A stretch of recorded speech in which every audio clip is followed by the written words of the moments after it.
التواب، ذات مهربان و با عظمتی که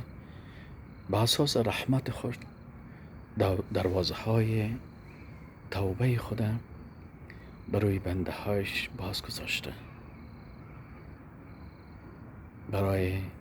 بنده های گناهکاری که به اساس اشتباهات زیاد، به اساس عاجزی، به اساس ضعفی که داره، گاه از پیشش غلطی میشه که سبب میشه که مستحق عذاب سخت دوزخ شد. ولی ذات رحمان الرحیم صفت التواب خود برای بنده های خود بیان میکنه که اگر بنده های من از گناه های خود، از اشتباهات خود، از غلطی های خود پشیمان باشند و صادقانه به بارگاه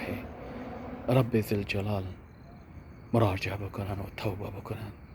الله متعال از این توبهشان بسیار خوشحال میشه و با خوشی بسیار زیاد گناه های از اینا را میبخشه. انه هو التواب الرحیم، یقینا که الله سبحانه و تعالی بسیار پذیرنده توبه و بسیار مهربان است.